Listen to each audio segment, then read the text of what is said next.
On the map of the Middle East, size doesn't matter, position does.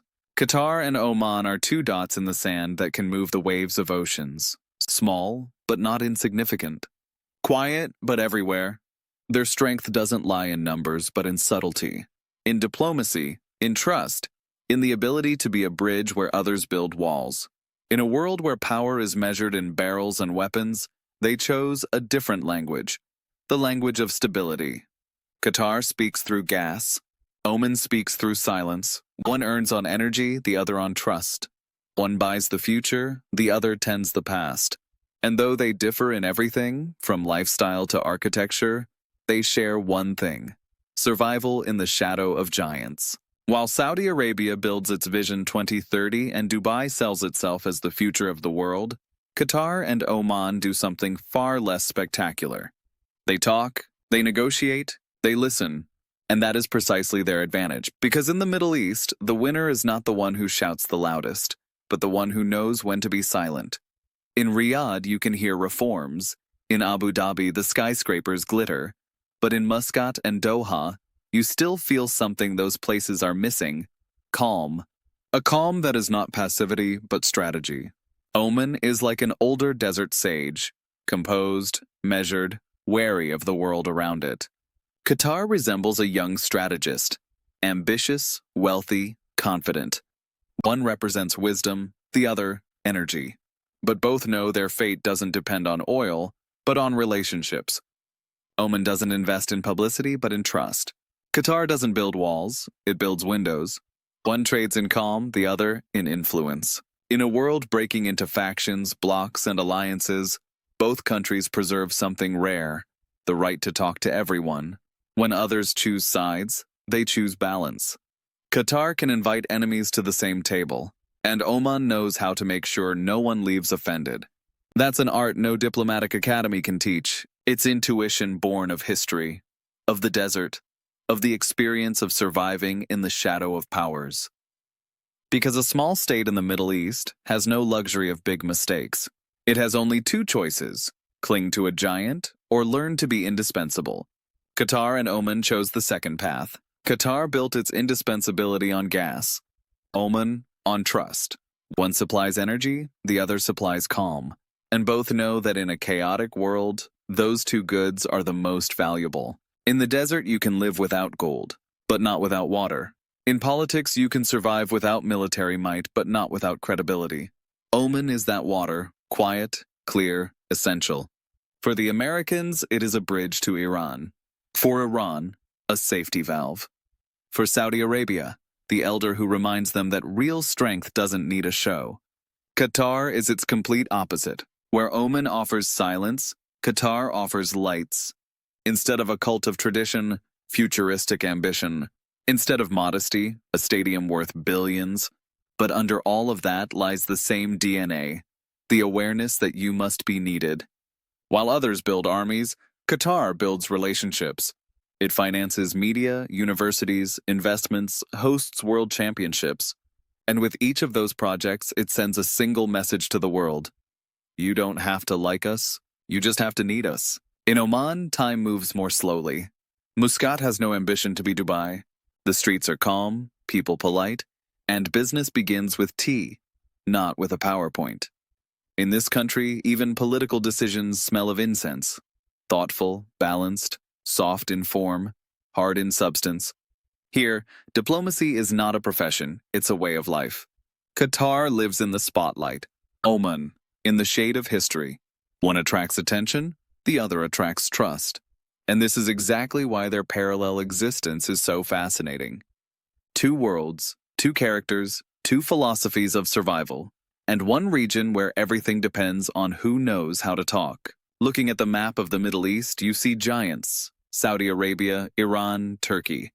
But it is often these two tiny dots, Qatar and Oman, that decide who talks to whom, who meets, and who disappears from the agenda.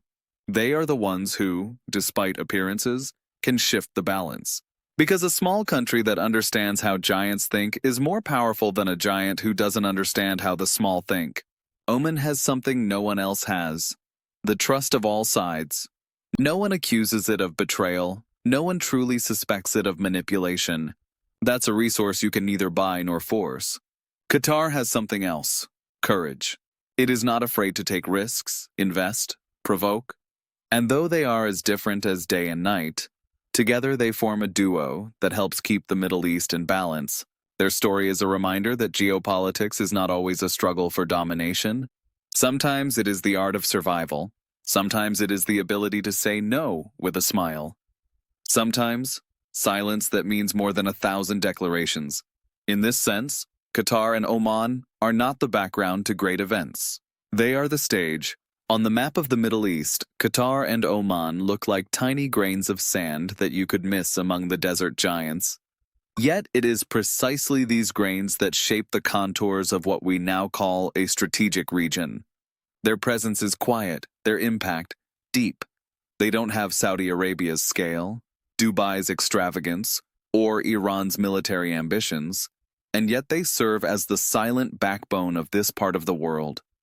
Qatar and Oman are two states that have mastered the art of balance in a region poised between war and trade. Oman is as old as the spices that scent its bazaars. Its history reaches back to times when sailors from Muscat crossed the Indian Ocean, trading with Africa, India, and Persia. Their ships, with sails like falcon wings, brought to port cargoes of myrrh, frankincense, copper, and pearls. Back then, no one used the word geopolitics. Yet everyone understood that whoever controlled the harbor controlled the future. Water was wealth, and a ship, a gate to the world. Oman built its power not on wars, but on reputation. On trust that was more precious than gold. Today that trust survives in another form. In Muscat, people don't say much, but every word has weight. The Sultanate doesn't seek cameras, headlines, or praise. But when the world burns, it is Oman's number that ambassadors dial when they have no one left to talk to. It is a country known for restraint, diplomacy, and the art of listening. In a world where everyone wants to speak, Oman prefers to hear. And that is where its power lies. In silence, that means something. Qatar is a different story. A country young, rich, and hungry for influence. A country that, within a single generation, moved from desert tents to air-conditioned stadiums. Its strength doesn't come from size, but from the decision to be necessary. Qatar doesn't fight for domination, it fights for relevance. It knows that in the 21st century, you don't have to be the biggest to be crucial. You just need something others can't live without. In its case, that is gas. Gas that flows to Europe, Asia, and Africa. Gas that has become a guarantee of national security. And a tool of influence, subtle as conversation and hard as steel. But Qatar is not just about resources. It is a country that understands the future is information, and information is power. That's why it invests in media, education, infrastructure, sport. It created Al Jazeera, the voice of the region heard worldwide. It hosted the World Cup, not just as a football festival, but as proof that the Arab world can deliver. Against stereotypes, against Western doubts, against the assumed logic of the desert. When Oman whispers, Qatar speaks out. When Oman listens, Qatar broadcasts. When Oman avoids the stage, Qatar builds it. But the two countries share one insight. In a world full of noise, only those who can speak the language of calm will endure. Their models differ, their paths diverge, yet their role in the region is shared. To preserve equilibrium. Oman guards tradition, Qatar, modernity. One is the desert's breath, the other, the neon glow. In Oman, trade is still a conversation. Before you mention a contract, you drink tea, look each other in the eye, learn the name of a son, and ask about a mother's health. Business is the process of building a relationship, not just exchanging goods. In Qatar, tempo, technology, plans, and vision matter. But even there, under the glass dome of modernity, an old desert rule still applies. Before you sign a deal, you have to win a person's heart. This blend of modernity and tradition is the essence of the Arab survival model. In a world that accelerates, Qatar and Oman slow down, each in its own way. Qatar slows to see clearly what it invests in. Oman slows to understand what truly has value.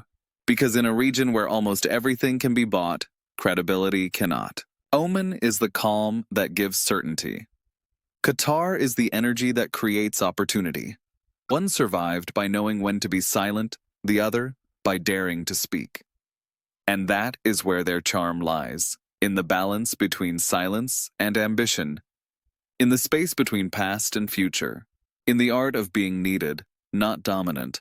As the world again talks about new spheres of influence, wars, alliances, and global reforms, both countries sit quietly at their own tables. Qatar in its luxury office towers, Oman in its traditional palaces, and both know that in the game of influence what counts is not the size of your army, but the size of your contact list. Great powers change like seasons, but the countries that understand the value of stability endure.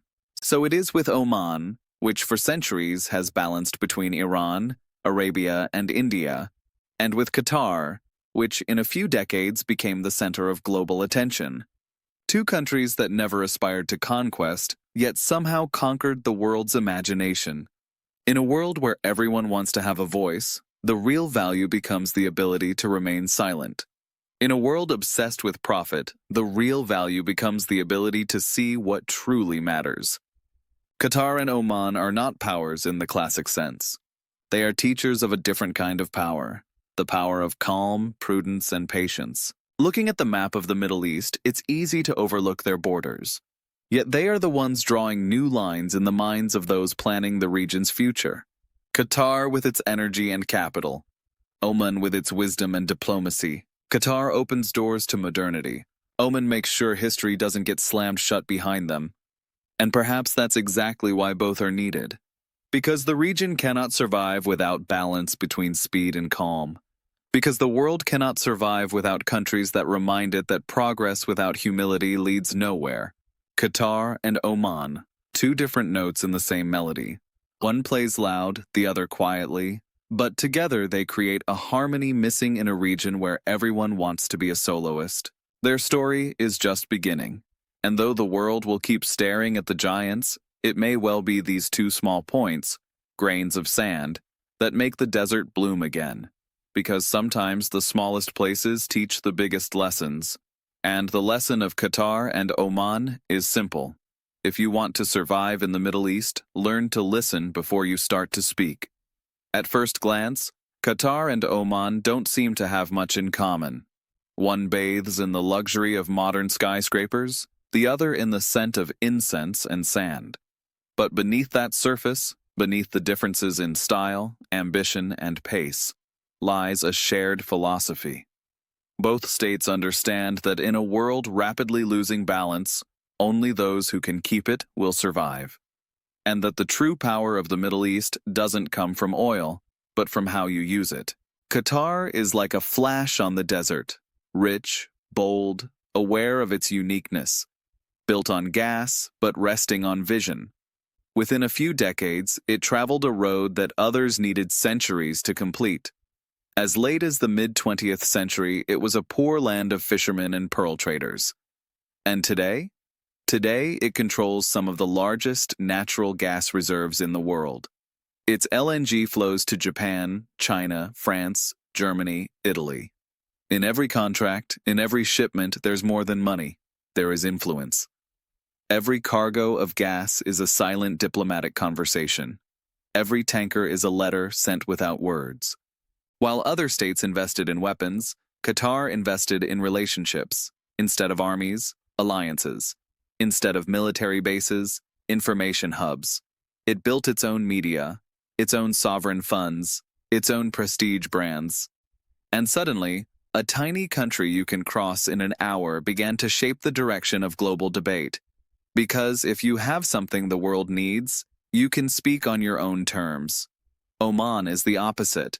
Instead of gas, frankincense. Instead of ambition, composure. Instead of expansion, balance. But this calm is not weakness. It is strategy. Oman is not a country of grand projects, but of grand gestures. When others throw out declarations, Oman offers a handshake. When others run media campaigns, Oman sends a messenger with a message no one quotes, but everyone understands. In a world on fire from words, silence has become the rarest commodity, and Oman learned how to trade it. Its policy is not theater, but a side-room conversation. When Saudi Arabia closed borders, Oman opened ports. When Iran was isolated, Oman was its channel to the world. When Yemen fell into chaos, Oman delivered aid. And that is why even the biggest players know that nothing in the region will succeed without Oman. Qatar and Oman are two different winds moving the same sand. One, hot and sudden, the other, cool and steady. Both know that in the desert, nothing survives without movement. Qatar needs Oman not to burn out in its own speed. Oman needs Qatar not to fade in its own stillness. In their balance lies the meaning of the region. In Doha, you can smell luxury and tempo. In Muscat, the sea and equilibrium. But beneath that difference lies a shared DNA, an Arab approach to the world that says, you don't have to shout to be heard. In a world where everyone wants to speak, the one who listens gains the edge. Qatar has learned to listen to the world. Oman, to listen to people. One understands the language of money, the other, the language of silence. Together they form a duo that keeps the Middle East from drowning in chaos, allowing it to keep moving forward. Perhaps this is the secret of their power. Qatar builds the future out of concrete and glass. Oman builds it out of conversations and tea. Qatar sells energy. Oman sells stability.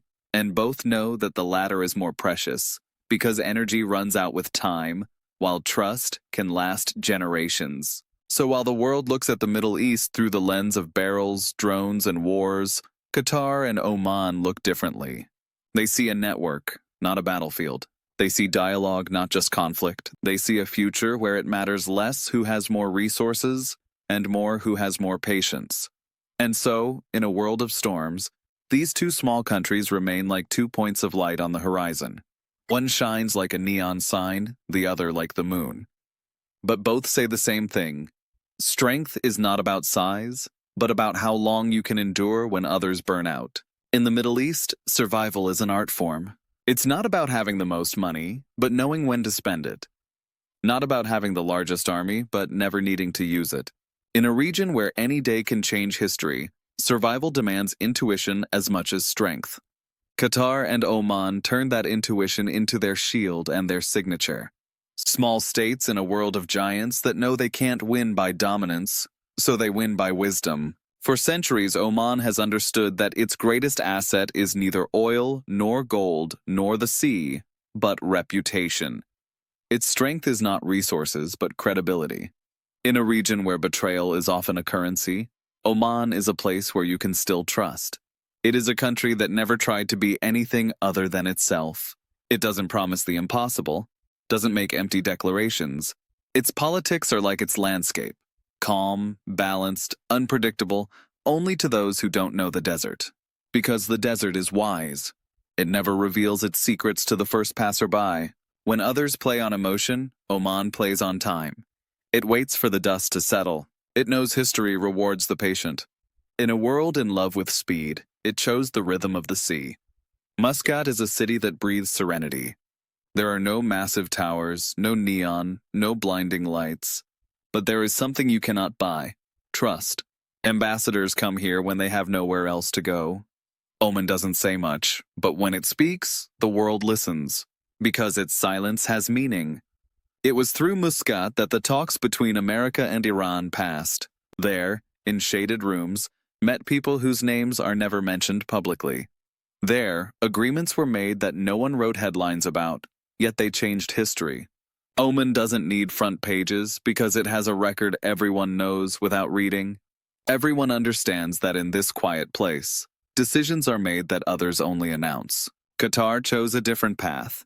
It doesn't work in the shadows. It shines. Doha is a theater of modernity. Glass towers, an airport like a city, lights that never go out.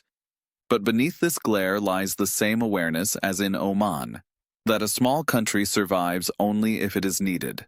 Qatar turned being needed into its doctrine. For the world, it is a source of gas. For politicians, a venue. For sports, a host. For media, a platform. For business, a haven. Oman is a bridge. Qatar is a hub. One connects people, the other routes. One softens, the other attracts. And though they look like opposites, they act as two wings of the same idea. Survival is not about picking a single road, but about balance. Qatar balances between activism and neutrality. Oman between restraint and presence. Together, they keep the region in a state where chaos doesn't explode, but is managed. Qatar is like a player who knows his opponent's moves before he makes them. It doesn't need military superiority because it has narrative superiority. It can tell its version of the world so convincingly that others start to believe it. Media, diplomacy, investments, all parts of the same puzzle. Every project, stadium, channel is part of a larger plan, not to be pushed into the shadows. Oman is the opposite of that game. It doesn't need a stage. It doesn't need an audience. Its theater happens in silence, behind closed doors. When others speak, Oman takes notes. When others persuade, Oman understands. And when the storm passes, it's Oman that remains to clean the sand.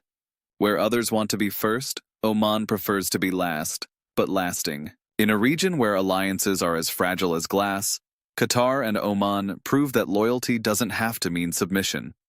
Qatar talks to everyone, even those others avoid. Oman doesn't judge, even those everyone condemns. Both know that diplomacy is not about morality. It's the art of conversation in a world that has forgotten how to listen. In the desert, whoever has water and shade survives. In politics, it's whoever has information and patience. Qatar has information. Oman has patience. Qatar anticipates. Oman outlasts. One collects data, the other, experience. One works to the rhythm of the day, the other, to the rhythm of history. And that's why, even though they are small, they manage to survive among the mighty. When Saudi Arabia and Iran fought for influence, Qatar traded with one and spoke to the other. When the Emirates tried to dictate terms, Oman quietly observed. In a world where every decision is a weapon, these two states learn to fight without blows. Because in the Middle East, the greatest victory is simply still being there. Their survival is a lesson for the world. You don't need an army to matter. You don't need oil to have influence.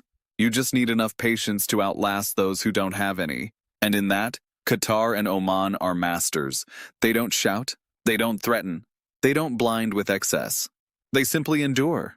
And in a world that constantly changes, endurance is the greatest skill of all. In this part of the world, everything is fluid. Sand, loyalties, borders. But some things endure. The calm of Oman endures. The energy of Qatar endures. The trust they have both earned endures, by different paths, with the same goal. And perhaps that's why, when dust settles and war echoes fade, it is they who remain visible. Not through force, but through presence. In the desert, it's easy to die. Easier still, to be forgotten. Qatar and Oman found a way to avoid both fates. One did it through speed, the other through calm. One through noise, the other through silence. That difference is exactly why both are needed. Because the world needs balance, and the Middle East needs people who know how to keep it. Because survival is not about winning, it's about lasting longer than everyone else. And in that sense, Qatar and Oman have already won.